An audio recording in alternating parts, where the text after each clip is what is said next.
오늘 함께 나눌 말씀의 제목은요, 정말 안타까운 믿음입니다. 왜 자꾸 이런 말씀을 주시고 이런 말씀을 전하시는가 한번 생각해 볼 때, 뭔가 하나님 앞에서 우리의 믿음이 이제 약간 90%, 95%, 5%, 10% 믿음이 채워져야 하는 그런 때가 됐기 때문에 이런 말씀을 주시지 않나 이렇게 생각합니다. 그래서 그 부족한 믿음, 나에게 조금 부족한 믿음을 채우기 위해서 이 말씀을 한번 믿음으로 우리가 한번 같이 들으시기를 바랍니다. 저에게도 오늘 말씀이 쉽지 않은 말씀입니다. 그렇지만 믿음으로 이 말씀을 붙들 때 하나님의 성령께서 우리에게 말씀하시는 특별한 은혜가 있을 줄 믿습니다. 오늘 본문 마태복음 9장을 우리가 볼 텐데요. 19장에는 정말로 안타까운 청년의 이야기가 나옵니다. 이 청년은요, 하나님의 나라, 영생에 대한 그런 소망이 있었습니다. 그래서 그 영생, 천국에 들어가고 싶은 그런 마음이 있었고요. 그래서 거의 그 믿음을 가지고 살았습니다. 착실하고 성실하게 그렇게 살았습니다. 그리고 거의 그렇게 들어갈 수 있는 어떤 그런 믿음을 가지고 구원의 문이신 예수님을 만났습니다. 영생의 문이신 예수님 만났죠. 그런데 예수님을 만난 직후에 어떻게 되냐면, 예수님을 만난 직후에 천국의 문의 반대편으로 그렇게 걸어갔습니다. 이 주님과 다른 방향으로 갔다는 것이죠. 그런데 우리가 알고 있는 그 이유대로, 그 이유가 뭔가? 그는 부자였기 때문입니다. 부자였기 때문에 주님과 다른 방향으로 갔다라는 것입니다. 한번 말씀을 한번 보겠습니다. 마태복음 19장 16절에서 22절까지 말씀입니다. 마태복음 19장 16절에서 22절까지의 말씀을, 20절까지 말씀 먼저 보겠습니다. 자, 16절부터 제가 받들어 읽겠습니다. 어떤 사람이 주께 와서 이르되, 선생님이여, 내가 무슨 선한 일을 하여야 영생을 얻으리까? 예수께서 이르시되, 어찌하여 선한 일을 내게 묻느냐? 선한 이는 오직 한 분이시니라. 내가 생명에 들어가려면 계명을 지켜라. 이르되, 어느 계명이니 오니까? 예수께서 이르시되, 살인하지 말라, 간음하지 말라, 도둑질하지 말라, 거짓 증언하지 말라, 내 부모를 공경하라, 내 이웃을 내 자신과 같이 사랑하라 하신 것이니라. 그 청년이 이르되, 이 모든 것을 내가 지켰사온데 아직도 무엇이 부족하리이까? 자, 이 청년은요, 정말 믿음에서 가장 중요한 것이 무엇인지를 알고 있었습니다. 그것은 영생을 얻는 것이었습니다. 그래서 이 청년이 주님께 질문합니다. 내가 무슨 선한 일을 하여야 영생을 얻으리까? 여러분, 이 질문 가운데 뭔가 조금 마음에 걸리는 부분이 있지 않습니까? 내가 무슨 선한 일을 하여야 영생을 얻으리까? 우리가 복음에 대해서 바로 알고 있는 분이라면 뭔가 이 질문이 잘못됐다 이런 생각을 하실 것입니다. 우리가 선한 일을 해야 영생을 얻는 것이 아니죠. 선한 일을 함으로 영생을 얻는 것은 아닙니다. 그런데 주님은 청년의 믿음을, 이제 청년의 이 믿음에 대한 생각을 바로 잡아주시기 위해서 이제 대답을 주시죠. 말씀을 하십니다. 내가 생명에 들어가려면 무슨 말이 나올 것 같습니까? 내가 생명에 들어가려면 믿어라, 영접하라, 이렇게 나올 것 같은데, 이렇게 말씀하실 것 같은데, 내가 생명에 들어가려면 계명을 지켜야 한다, 이런 말씀하셨습니다. 그러니까 여기서 우리가 이제 딱 부딪히는 거죠. 여기서 우리가 이 말씀이 참 어렵다 이런 생각을 하게 되는 것입니다. 내가 생명에 들어가려면 계명을 지켜야 한다, 이렇게 예수님께서 말씀하셨습니다. 참 바로 아멘 이렇게 대답이 나오지 않는, 어떤 보통 사람들이 천국에 들어가려면 믿음으로 가는 거죠. 예수님을 믿는 믿음으로 가는 겁니다 라고 그렇게 예수님께 반문하고 싶은 어떤 그런 대답을 하셨다는 것입니다. 여러분, 이게 예수님의 이 말씀이 맞는 것입니까? 내가 영생에 들어가려면, 천국에 들어가려면 계명을 지켜라. 맞는 말입니까? 어떻게 생각하십니까? 그러니까 예수님께서 하신 말씀이기 때문에 부인은 할 수 없는데, 우리의 어떤 신앙적인 생각은 아닌데 라는 생각이 한편엔 듭니다. 믿음으로 가는 건데, 계명을 지키고 천국에 들어가는 것이 아닌데 이런 생각을 하기 때문에 이 말씀이 좀 어렵다라는 생각을 하게 되는 것이죠. 영생에 들어가고 싶은 청년에게 영생에 들어가려면 계명을 지켜라. 그러면 우리가 이제 이 계명이 무엇인가라고 우리가 이제 생각하지 않습니까? 계명이 무슨 계명을 지켜야 되는 건가? 주님께서 말씀하신 계명은 우리가 알고 있는 그 정확한 계명과 같은 것입니다. 자, 보시면 18절 19절 보면 살인하지 말라, 간음하지 말라, 도둑질하지 말라, 거짓 증언하지 말라, 내 부모를 공경하라, 내 이웃을 내 자신과 같이 사랑하라 하신 것이니라. 여러분, 그렇게 하면 천국 갑니까? 거짓 증언하지 않고, 도둑질하지 않고, 간음하지 않고, 살인하지 않고, 부모를 공경하면 천국 갑니까? 근데 주님께서는 이렇게 말씀하셨거든요. 그러니까 이제 여기에서 우리가 이 말씀을 고민하게 되는 것입니다.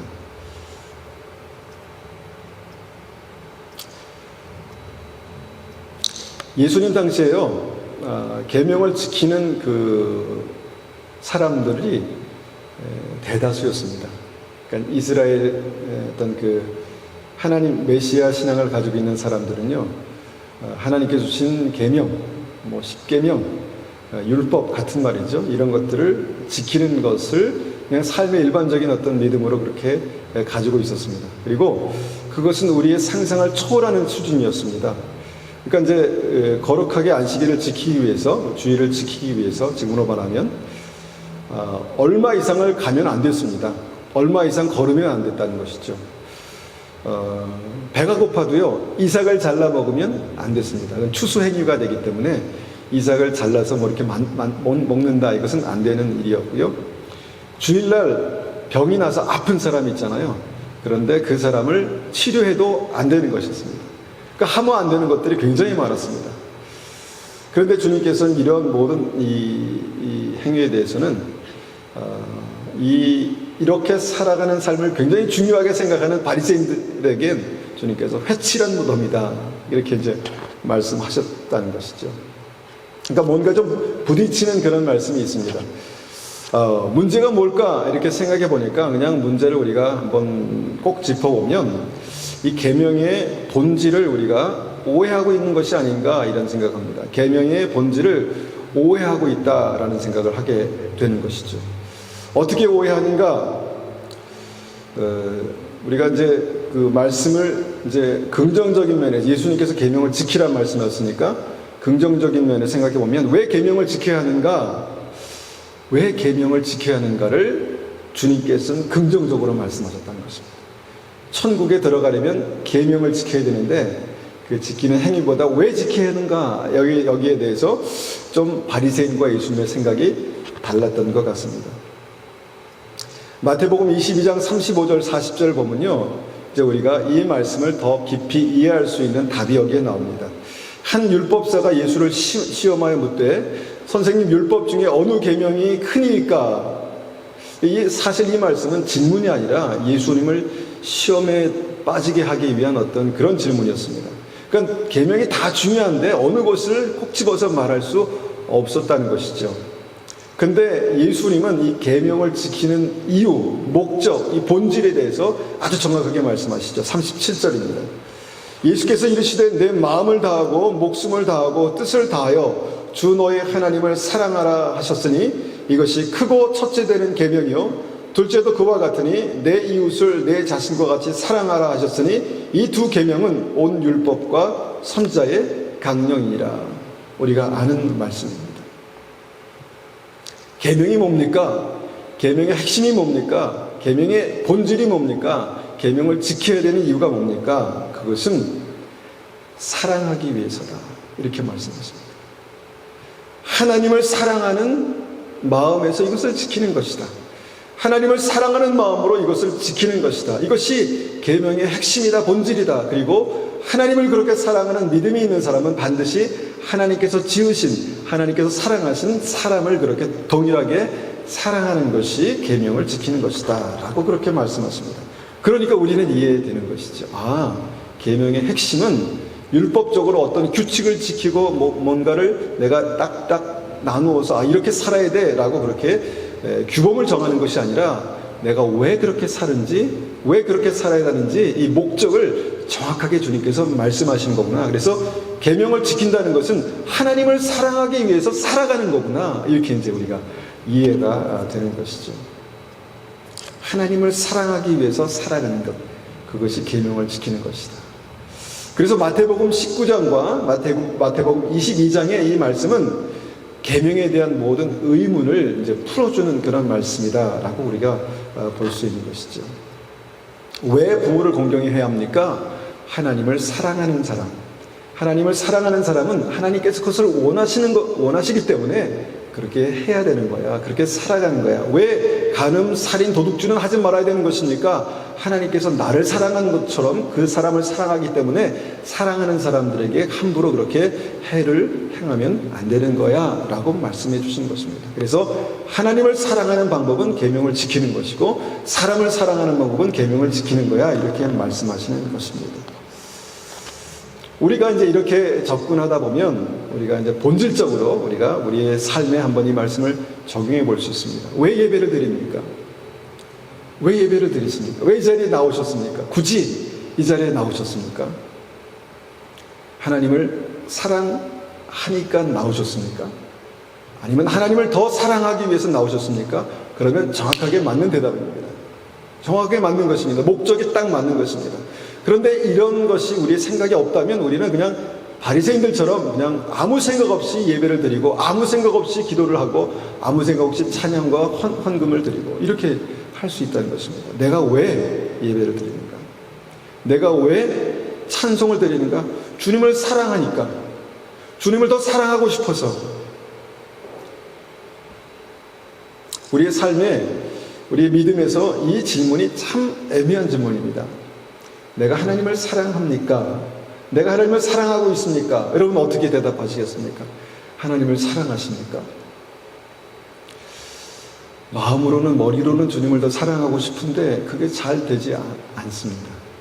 사랑하면은 뜨겁게 뭔가 열정적으로 주님을 사랑하는 그런 사랑을 우리가 생각하는데 그게 잘 안 되는 거예요. 그게 상상이 안 되는 겁니다. 그러니까 이게 주님을 사랑합니까? 네, 하지만 확신 있게 주님을 사랑합니다 라고 이렇게 얘기하기가 힘든 거죠. 그런데 한번 이렇게 생각해 봅니다. 주님을 내가 더 사랑하기 위해서 어떻게 살아야 되는가, 이렇게 생각해 보면 그게 이제 뭔가 하나님께서 기뻐하시는 일, 하나님께서 기뻐하시는 그 계명을 지키며 살아가는 그 삶이다라고 생각할 수 있다라는 것입니다. 봉사를 하는 이유, 내가 뭐 한 가지라도 하나님 앞에서 살아가는 삶, 행하는 이 삶의 이유는 바로 하나님을 사랑하기 위해서다. 하나님께서 사랑하시는 형제자매를 사랑하기 위해서다 라고 하는 것이 바로 계명을 지키는 것이다 라고 그렇게 말할 수 있죠. 우리가 가족들을 사랑합니다. 우리가 부모님을 사랑하고 또 자녀들을 사랑합니다. 그래서 어떻게 합니까? 그래서 그렇게 살아갑니다. 가정에서 부모님들이 살아가는 삶을 보면 자녀들을 사랑하기 때문에 그렇게 사는 거예요. 자녀들이 그렇게 가정에 살아가다 보면 사는 것을 보면 부모님을 사랑하기 때문에 그렇게 사는 겁니다. 사랑하는 마음은요, 절대로 우리 마음속에만 있지 않고요, 삶으로 나타나게 됩니다. 그래서 사랑하니까 살아가는 것입니다. 이것이 바로 계명을 지켜라 라고 말씀하시는 주님의 말씀인 것이죠. 우리가 이제 이 말씀을 이렇게 이제 이해하고 나면 이제 말씀들이 보이는데, 우리가 읽었던, 우리가 이전에 보았던 이런 말씀들이 보입니다. 로마서 8장 28절 같은 말씀이죠. 우리가 알거니와 하나님을 사랑하는 자, 곧 그 뜻대로 부르심을 입은 자들에게는 모든 것이 협력하여 선을 이루느니라. 어떤 단어가 눈에 확 띄십니까? 모든 것이 협력하여 선을 이루는, 하나님께서 형통케 하시는 그 은혜가 딱 보였습니다. 저에게는 처음에. 그런데 이 말씀을 묵상하면 묵상할수록 한 가지 딱 보이는 것이 있는데 뭐냐면, 우리가 알거니와 하나님을 사랑하는 자. 하나님이 사랑하는 자가 아니라 하나님은 이미 우리를 사랑하셨는데, 하나님의 사랑이 우리의 삶 가운데 나타나고 역사하기 위해서는 하나님을 사랑하는 믿음이 필요하다는 것입니다. 그래서 하나님을 사랑하는 자, 곧 그 뜻대로 부르심을 입은 자라고 그렇게 말씀하고 있는 것이죠. 하나님을 사랑합니까? 하나님을 사랑하십니까? 하나님을 사랑해서 오늘도 하루하루를 그렇게 살아가고 계십니까? 이것이 믿음의 목적이고 이런 삶이 정말 영생으로 들어가는 삶이다라고 볼 수 있는 것이죠. 그리고 동일하게 요한복음 14장 21절에 오늘 주제와 딱 맞는 말씀을 하십니다. 나의 계명을 지키는 자라야 나를 사랑하는 자다. 어떻게 생각하십니까? 나의 계명을 지키는 자라야 나를 사랑하는 자다. 나를 사랑하는 것은 어떻게 살아가느냐, 그 삶을 보면 나타난다라고 하는 것입니다. 우리 마음이 뜨겁지 않아도 우리가 주님을 사랑하기 위해서, 더 사랑하기 위해서 내가 오늘을 살아갈 때 주님께서 나를 사랑하는 자는 나의 계명을 지키는 자다라고 말씀하시는 이 말씀을 우리가 들을 수 있다라고 믿습니다. 그런데 이제 오늘 다시 본문으로 돌아가 보면 부자 청년은 이 계명을 지키면서 살았다는 것입니다. 지키면서 살았다는 것이죠. 이 청년을 바라보시면서 주님의 마음은 어땠을까? 이것이 이제 마가복음에서 이렇게 말씀하십니다. 마가복음에서는 이렇게 말씀하시죠. 10장 21절에 예수께서 그를 보시고 청년을 보시고 사랑하여 이르시되, 청년을 보시고 어떻게 하셨습니까? 사랑스러워서, 너무 사랑스러워서 이제 말씀을 하셨다는 것입니다. 사랑스러워서 이르시되, 내가 아직도 한 가지 부족한 것이 있으니, 근데 주님의 마음에 한 가지 걸리는 것이 있었습니다. 내가 아직도 한 가지가 부족한 것이 있으니 가서 내게 있는 것을 다 팔아 가난한 자에게 주라. 그리하면 하늘의 보좌가 내게 있으리라. 그리고 와서 나를 따르라 하시니. 이 말씀이 두 번째로 이 본문에서 정말 우리의 마음을 힘들게 하는 것입니다. 굉장히 큰 도전을 주는 것이죠. 가서 내게 있는 것을 다 팔아서 가난한 자들에게 다 나눠주고 주라. 그리하면 하늘의 보화가 있으리라. 그리고 와서 나를 따르라.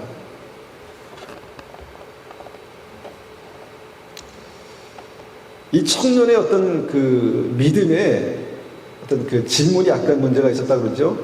우리가 이제 보았죠. 영생을 얻으려면 무슨 선한 일을 해야 됩니까? 뭔가 이제 시작부터가 약간 불안했는데 이제 결정적으로 그 불안한 것을 고치시기 위해서 이 이제 말씀을 하신 것입니다.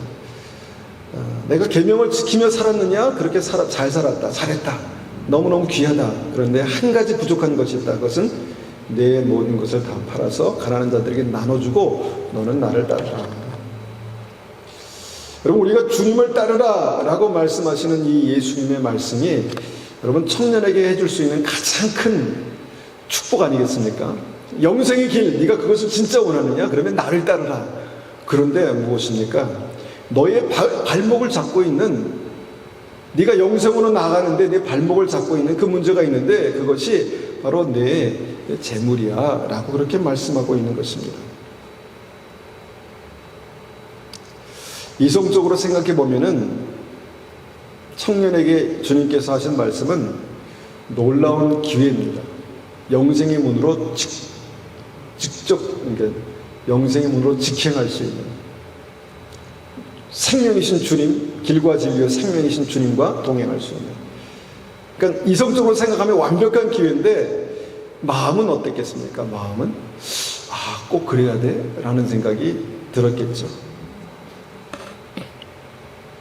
청년이 원하는 영생에 대한 핵심적인 답을 주셨는데 그것이 청년의 마음에 굉장히 그 청년의 마음을 힘들게 했다라는 것입니다. 그러니까 청년의 현실이 어떤 그 구원의 어떤 진리와 딱 부딪힌 것이죠. 그것이 바로 청년이 부자라는 사실이었습니다. 청년이 부자. 어떻게 보면 청년은 믿음으로 살았다고 하지만 그 믿음의 기반은 하나님, 예수님이 아니라 그의 어떤 부였다, 그의 부자, 그의 재물이었다라고 그렇게 볼 수가 있다라는 것입니다. 우리가 이것을 그냥 쉽게 얘기할 수 있고 쉽게 설교는 할 수 있습니다. 그런데 이 말씀이 우리에게 이렇게까지 해야 돼? 이렇게까지 살아야 돼? 그럼 누가 예수님을 믿을 수 있을까? 이런 생각을 하게 한다는 것입니다. 그러면 우리가 이제 이 말씀을 좀 더 깊이 한번 묵상해 보면서 주님께서 이렇게 청년에게 말씀하신 이유가 뭔가를 한번 생각해 보기 원합니다. 청년은요, 그 삶의 모든 이 안정감, 기반은요, 나에게 든든한 재물이 있다라는 것이었습니다.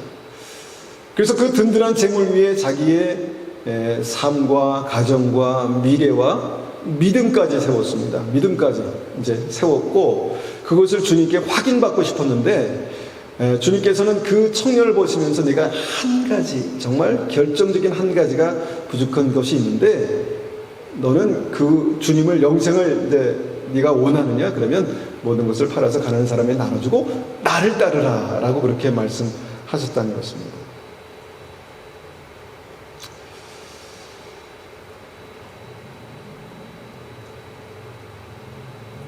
청년에게 이 재물이 어떤 의미가 있었을까요? 청년에게 재물이, 청년이 너무너무 이 추구해왔던 삶 속에서 간절하게 추구했던, 내가 부자 되고 싶다라는 그런 마음을 주님께서 콕 찌르신 게 아닌가라는 생각을 합니다. 내가 좀 재물을 많이 모아서 좀 편안하게 앞으로 살았으면 좋겠다라는 그 마음을 찌르신 게 아니었나 생각합니다. 왜냐하면 하나님을 믿는 믿음으로 내가 사는 것이 아니라 재물이 나의 안정감이 되었기 때문에 그 핵심을 그렇게 찌르신 게 아니었나 이렇게 생각해 봅니다. 자세하게 성경은 설명하지 않았지만 문제는 이것 때문에, 이 말씀 때문에 예수님께로부터 돌아섰다는 것입니다. 청년이 예수님께로부터 돌아섰습니다. 자, 마태복음 19장 21절 다시 한번 봅니다. 마태복음 19장 21절 보니까 예수께서 이르시되 내가 온전하고자 할지는 내 소유를 팔아 가난한 자들에게 주라. 그리하면 하늘에서 보화가 내게 있으리라. 여러분, 천국의 보화가 무엇일까요? 천국의 보화. 여러분, 천국의 보화를 받기 원하십니까? 이 땅의 재물을 받기 원하십니까? 만약에 그것이 천국의 보화와 이 땅의 재물이 만약에 좀 다른 것이라면 천국의 보화를 사모하십니까? 이 땅의 재물을 사모하십니까? 하여튼 천국의 보화, 하늘의 보화를 받기 위해서는 내가 가지고 있는 것들을 내려놔야 된다라고 말씀하셨습니다. 그리고 와서 나를 따르라. 그런데 22절, 그 청년이 재물이 많음으로 이 말씀을 듣고 근심하여 갔다 이렇게 말합니다. 그러니까 재물이 많기 때문에 근심하여서 예수님을 떠난 것입니다. 결과적으로 청년은 재물 때문에 예수님을 떠났습니다. 저는 이것을 이제 생각하면서 이 시대의 많은 크리스천들에게 이 말씀이 아킬레스건처럼 아주 치명적인 발목을 잡고 있는 문제가 될 수 있겠다라는 생각을 하게 됩니다. 왜냐하면 젊으나 연세 드신 분들이나 다 크리스천들도 마찬가지로 다 부자가 되고 싶거든요. 부자가 되고 나는 부자가 안 될 거야 라고 이제 원하시는 분들이 계시니까 나는 절대로 나는 부자가 되지 않을 거야. 왜냐하면 주님께서 이렇게 말씀하셨기 때문에 나는 절대로 난 부자는 싫어해. 나는 부자가 정말 싫어. 이런 분이 계십니까? 아마 없을 것입니다. 다 부자가 되고 싶습니다. 그렇기 때문에 이 말씀이 굉장히 아주 치명적인 말씀이 아닌가 이렇게 생각이 되는 것이죠. 마지막 마무리, 마치 청년이 정말 믿음으로 살았고 그렇게 율법을 계명을 지키며 살았는데 이제 한 가지 이제 부족한 것을 말씀하시는데 그것이 뭐냐면 이 재물에 관한 말씀이었다는 것입니다. 우리에게 그렇게 말씀하시지 않은 게 천만다행입니다. 그렇죠?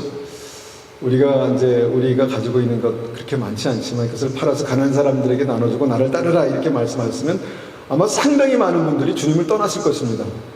청년이 믿음이 없어서가 아니라 이거 굉장히 어려운 심각한 문제라는 것이죠.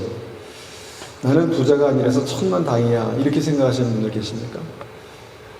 나는 부자가 아니라 천만다행이야.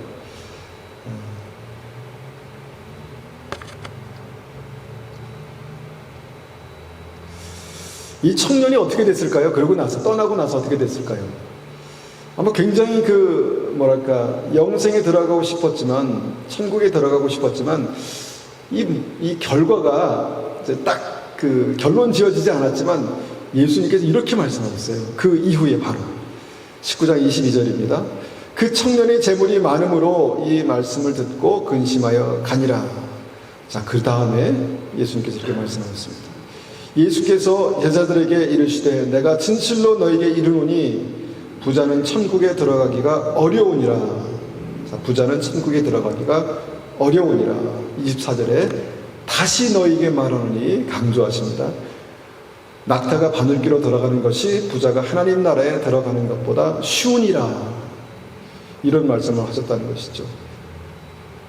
너무 절망적인 말씀 아니겠습니까? 구원의 진리가, 영생을 얻는, 주님께서 말씀하시는 영생을 얻는 진리가 어떤 분들에게는, 우리에게는 너무 절망적인 말씀이라는 것이죠. 부자가 천국에 들어가는 게 얼마나 어려운 줄 아느냐? 그것은 낙타가 바늘구멍에 들어가는 것처럼 어려운 거야. 이렇게 말씀하셨다는 것입니다. 이 시대 많은 크리스천들이 부자가 되고 싶은데, 부자가 돼서 좀 넉넉하게 살고 싶은데, 천국에 들어가는 것이, 부자가 천국에 들어가는 것이 너무 어려운 거야. 낙타가 바늘귀로 들어가는 것만큼 어려워. 이렇게 이제 말씀하셨다는 것이죠. 죄송합니다. 은혜가 안 돼서. 이 말씀이 은혜가 안 됩니다. 아멘! 하고 이제 이런 말이 안 나온다는 거죠.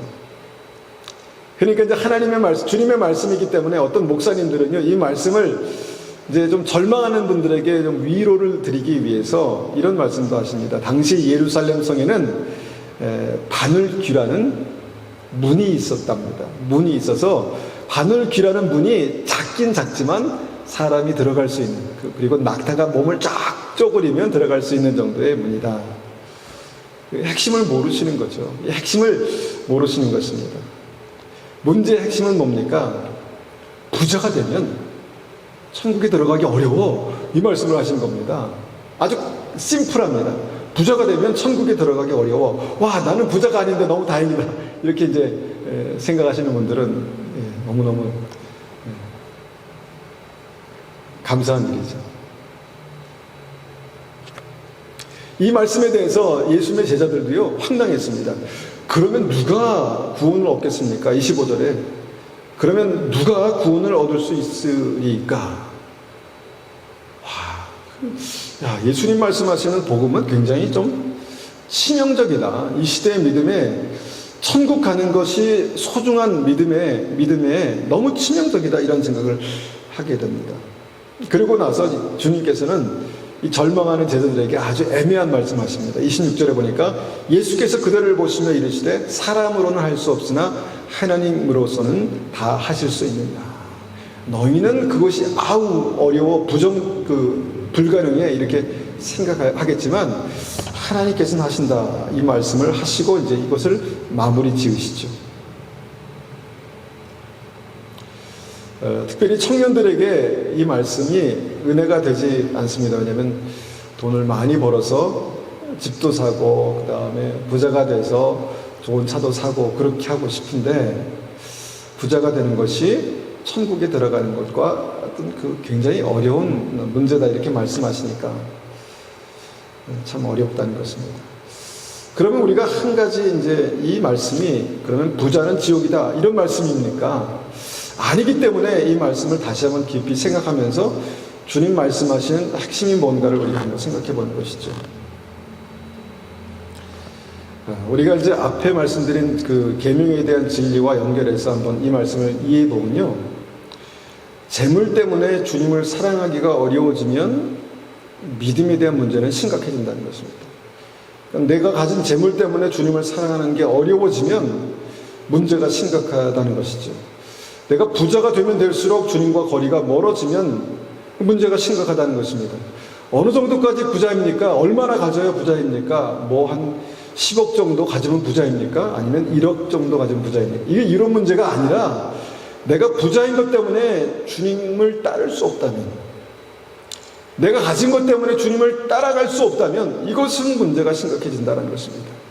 그러니까 어느 선까지가 부자인가? 내가 이것 재물 때문에 주님을 따르기가 어려울 정도가 되면 부자가 된다. 이렇게 우리가 한번 생각해 볼 수 있다는 것이죠. 내가 가진 재물 때문에 주님을 더 깊이 사랑하는데 방해가 된다면, 여러분, 이것은 굉장히 추상적이지만 실제적인 문제입니다. 왜냐하면 돈 때문에 인생의 방향을 결정하지 않습니까? 월급을 많이 주는 쪽으로, 돈을 많이 버는 쪽으로 살아갑니다.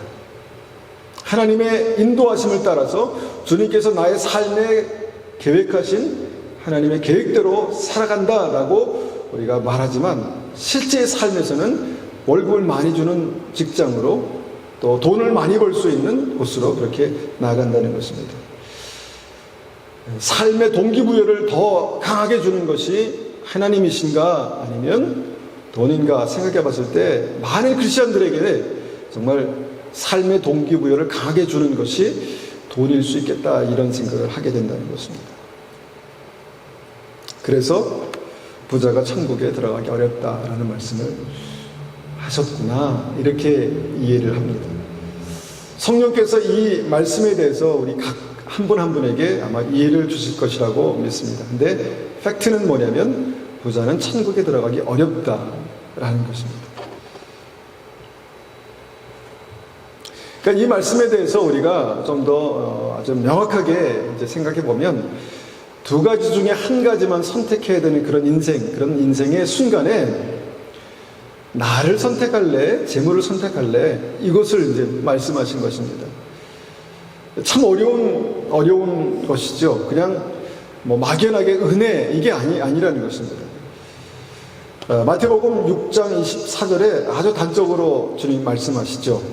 한 사람이 두 주인을 섬기지 못할 것이니, 혹 이를 미워하고 저를 사랑하거나 혹 이를 중히 여기고 저를 경히 여김이라. 너희가 하나님과 재물을 겸하여 섬기지 못하느니라. 아주 심플합니다. 하나님과 재물 한 가지만 선택해라, 이렇게 말씀하는 것이죠. 우리의 믿음은 무엇을 선택하겠습니까? 현재 우리의 믿음은, 영생에 들어가고 천국에 들어가기 원하는 믿음은 무엇을 선택하시겠습니까? 하나님입니까? 재물입니까? 우리 인생의 방향을 결정할 때 하나님의 인도하심을 구하겠습니까? 아니면 더 많은 곳을, 더 많은 월급을 주는 데를 선택하겠습니까? 디모데전서 6장 10절에도 똑같은 맥락으로 말씀하시죠. 돈을 사랑함이 일만하게 뿌리가 되나니, 이것을 탐내는 자들은 미혹을 받아 믿음에서 떠나 많은 근심으로써 자기를 찔렀도다. 재물 때문에, 돈 때문에 미혹을 받아서 믿음에서 떠난다는 것입니다. 부자 청년만 그런 것이 아니라, 이 시대의 많은 크리스찬들이, 정말 부자가 되고 싶은 많은 크리스찬들이 믿음에서 떠났다, 이렇게 말씀합니다. 떠난다, 이렇게 말씀하는 것이죠. 그러니까 이것은 굉장히, 어떻게 보면은 굉장히 힘든 말씀입니다. 마지막 이제 결론 부분에서 한 가지 이제 정답을 써야 되는 어떤 그런 굉장히 어려운 질문이다라는 것이죠. 주님, 둘 다 가질 수는 없습니까? 그래서 사람들이 선택한 게 하나님의 축복입니다. 하나님께서 나를 축복하셨어. 그러면 축복 이코르 재물입니다. 그렇지 않습니까? 하나님께서 넘치도록 축복하시는 축복하셨다는 그 결론은, 내가 많은 재물을 가지고 이제는 편안하게 살 수 있어, 이것을 말하는 것이죠. 그러니까 생각 자체가 이제 하나님의 축복과 재물이 같이 가는 겁니다. 그래서 둘 다 가지고 이제 가는 거죠. 그래서 이제 이 말씀을 가지고 생각해 볼 때 이렇게 이제 말씀드립니다. 하나님을 사랑할 수 있을 만큼만 부자 되시기 바랍니다. 하나님을 사랑할 수 있을 만큼만 부자 되시기 바랍니다. 내가 이 시점에서 하나님을 더 이상 사랑할 수 없다면 거기서 부자 되기를 딱 포기하시기 바랍니다. 그만큼이 하나님께서 나에게 허락하신 것입니다. 아멘하기 어려운 부분이지만 여러분, 이게 굉장히 중요합니다. 믿음에서 떠났다, 재물에 대한 유혹 때문에, 미혹 때문에 믿음에서 떠났다, 이렇게 말씀하시니까 이 시대에 많은 사람들이 이 말씀을 좀 뭔가 심각하게 무게 있게 들어야 되는 부분이라고 믿습니다.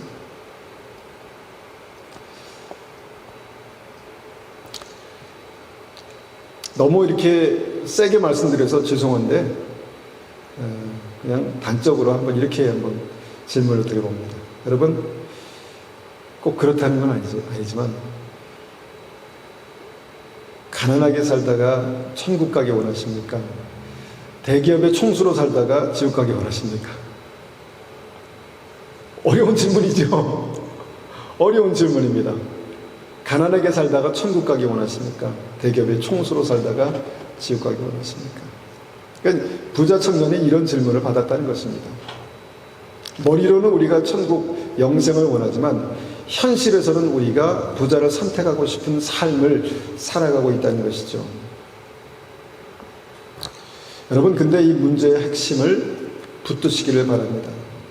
내가 무엇을 더 사랑하느냐의 문제입니다. 내 삶의 목적이 주님을 사랑하는 것인가, 아니면 정말 부자가 되고 싶은 것인가 라는 것에 대한 문제다라는 것입니다. 여기까지만 이제 설교를 하면 모든 부자는 잘못된 믿음을 가지고 있구나, 나는 절대로 부자가 될 수 없구나 라는 생각을 할 수 있는데, 그런데 그분들에게 이제 소망을 조금 드리기 위해서 이 말씀을 드립니다. 성경을 읽다 보면요, 부자 크리스찬들이 있습니다. 엄청난 부자 크리스찬들이 있습니다. 하나님과 동행하고 축복받고 은혜받고 신실한 믿음을 가진 부자들이 성경에 좀 많이 나옵니다. 아브라함은요, 집 안에 군대를 거느리는, 군대를 훈련시키고 군대를 소유했던 그런 부가 있는 사람이었고요. 이삭과 야곱도 큰 부자였습니다. 당시에 큰 기업을 운영하는 그런 부자였고요. 요셉도 엄청난 부자였습니다. 요셉이 노예로 시작했거든요. 근데 그가 한 나라의 모든 권력을 다 가지고 있는 부자였습니다. 당시 이집트의 모든 부를 컨트롤하는 그런 부자였다는 것입니다. 하나님 마음에 합한 사람 다윗도 엄청난 부자였습니다. 엄청난 부자였습니다. 조금 위로가 되시죠? 그렇습니다. 그러니까 구약 성경에 나온 믿음의 사람들이, 상당히 많은 사람들이 부자였다라는 것입니다. 하나님께서 설마 우리를 지질이 그렇게 가난하게, 넌 그렇게 살아야 돼, 그렇게 하시겠습니까? 우리에게 좋은 것을 주시기 원하시는 하나님, 우리를 축복하시고 사랑하시기 원하시는 하나님께서 너는 정말 지질이 가난하게 살다가 그렇게 고생 살다가 나한테 와, 이렇게 말씀하실까요? 그러니까 핵심이, 본질이 그것이 아니라는 것이죠. 그러니까 부자는 무조건 지옥, 이게 아니라는 것입니다. 가난하면 무조건 천국, 이것이 아니라는 것이죠. 그런데 이 말씀이 중요한 이유는요, 지금 이 시대를 보면 지옥 가는 부자들이 엄청 많다는 것입니다. 지옥 가는 부자들이. 왜냐하면 모든 사람들의 삶의 목적이 축복이기 때문에, 모든 사람들의 삶의, 모든 크리스찬들의 삶의 목적이 축복이기 때문에, 근데 축복의 본질을 찾아가 보면 그것이 부자가 되는 것입니다. 그렇기 때문에 상당히 위험한 것이다, 이런 생각을 하게 됩니다. 말씀을 한번 정리해 봅니다. 그래도 부자가 되고 싶으십니까? 그래도 부자가 되고 싶으십니까? 나는 그래도 부자가 될 거예요. 나는 부자가 돼서 이 재물을 가지고 주님의 영광을 위해 사용할 거예요. 이렇게 말씀하시는 분들이 많이 있었습니다. 근데 하나님께서 그분들을 부자로는 축복하시지 않으시더라고요. 다른 방향으로는 축복하시는데.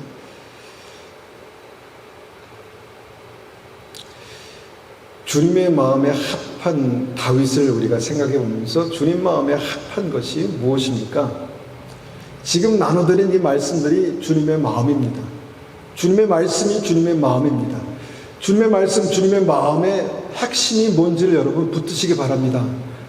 누구를 사랑하는 것이, 하나님을 사랑하는 것이 믿음이고, 그 삶이 사랑하는 것이 삶으로 나타나는 것이 믿음인데, 이 시대는 그 하나님의 자리에 재물이 있다라는 말씀을 주님께서 하시는 것입니다.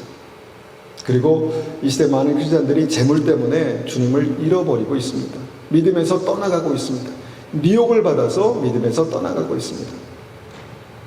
그래서 이 말씀을 우리가 다시 한번 우리 기도 제목으로 붙들면서, 내가 재물보다 주님을 더 사랑하는 믿음을 갖기를 원합니다, 이런 기도를 하시기 바랍니다. 부자가 되는 것보다 내가 믿음으로 부자가 되는 것을, 주님 마음에 합한 자로 믿음으로 부자가 되는 것을 내가 더 사모하는 믿음이 되기 원합니다. 그런 기도를 드리시기 바랍니다. 얼마나 더 가져야 부자인가? 저 사람은 나보다 부자인데 나는 가난해. 늘 우리는 상대적인 가난함 가운데 살고 있지만 여러분, 그 가난함 가운데 있는 숨겨져 있는 것이 무엇인지 아십니까? 얼마를 가져야 부자가 아니라 이미 나는 부자가 되기 원해서 그것을 추구하고 그것을 바라면서 부자가 돼 있는 것입니다. 그렇게 살아가고 있는 것입니다. 그런데 그렇게 살면 결정적인 순간에 나를 따르라 라고 말씀하셨을 때 주님, 나는 못합니다. 이렇게 할 수 있다는 거예요. 이것을 주님께서 알게 하시려고 이 말씀을 우리에게 기록하셨다라고 믿습니다. 그래서 이제 추구하는 바가 정확히 주님이면 이제 우리 인생은요, 주님께서 책임지신다라는 것을 믿으시기 바랍니다. 내가 현재 많이 부족합니다. 부자가 되는 소망이 보이지 않습니다. 그래도 내가 주님이 나의 소망입니다. 주님이 나의 부자이십니다.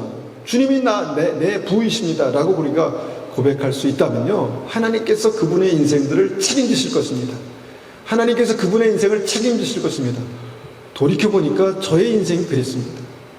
저의 인생은요, 부자가 되는 것과 완전히 상관없는 그런 인생이었는데 하나님께서 그때마다 먹이시고 입히시고 넉넉하게 채우셨습니다. 여러분, 우리의 삶도 그렇게 하실 것입니다. 단 우리가 주님을 나의 삶의 목적으로, 주님을 사랑하는 것이 나의 믿음의 핵심이 될 때 우리의 삶을 주님께서 책임지시고 붙드시고 인도하실 줄 믿습니다. 우리가 이 말씀을 가지고 한번 같이 기도하겠습니다. 이 말씀이 어려운 말씀입니다. 그러나 이 말씀에 굉장히 중요한 영생을 얻는 진리의 핵심이 있습니다. 내가 주님을 더 사랑하기 원합니다. 그래서 오늘 하루를 믿음으로 살기 원합니다. 우리를 붙들어 주시고 우리가 정말 부를 쫓는 이 시대의 어떤 그 삶 가운데 우리가 주님을 사랑하는 그 믿음을 쫓는 믿음의 사람 될 수 있도록 은혜 베풀어 주십시오. 그렇게 한번 같이 기도하겠습니다. 아버지 하나님, 감사합니다. 이 시간에 우리가 어려운 말씀을 읽었습니다. 하나님, 부자 청년이 하나님 정말 그 삶의 모든 기반, 부자 청년의 그 삶의 모든 기반이 그의 삶에 부였다라는 사실을 주님께서 콕 집어서 말씀하셨습니다. 이 시대 많은 사람들의 안정감, 많은 사람들의 행복의 기반, 하나님, 그것이 무엇입니까? 돌이켜보면 그것이 재물일 경우가 많이 있음을 봅니다. 재물이 많으면 하나님 행복하고, 재물이 많으면 든든했고, 재물이 많은 것에 대해서 우리가 그것이 축복이라고 생각했습니다. 그러나 하나님, 주님은 어디 계신지 우리가 다시 한번 돌이켜보게 도와주십시오. 주님, 우리의 삶에, 우리 인생에 주님은 어디 계십니까?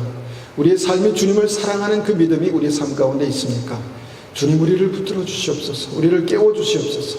그래서 하나님께서 기뻐하시는 온전한 은혜가, 그 은혜가 우리 삶 가운데 나타나게 도와주시옵소서. 정말 하나님, 이 믿음, 이 복음의 핵심을 우리가 붙들게 도와주시고 주님을 사랑하는 믿음의 사람 될 수 있도록 축복하시옵소서. 하나님, 재물이 주님을 사랑하는 우리의 믿음을 방해하고 발목을 잡지 않게 도와주시고 우리가 주님을 사랑하는 믿음으로 한 걸음 한 걸음 나아갈 때 우리가 주님을 사랑하고 또 주님께서 말씀하신 대로 사람을 사랑할 수 있는 그 믿음의 삶을 살아갈 수 있는 하나님의 사람들 될 수 있도록 주님 역사하여 주시옵소서. 지금은 우리 주 예수 그리스도의 은혜와 하나님 아버지의 극진하신 사랑하심과 성령님의 충만하심과 인도하심이 오늘도 주님께서 말씀하신 주님을 사랑하는 것이 믿음이고 그 믿음은 반드시 삶으로 나타나게 된다. 이 시대 많은 사람들이 재물을 사랑하는데 그것보다 주님을 사랑하는 것이 믿음이다라는 이 진리의 말씀을 듣기 원하고 또 붙드는 우리 믿음의 성도님들 머리 위에 또 가정 위에 교회 위에 지금부터 영원토록 함께 하시기를 축원하옵나이다. 아멘.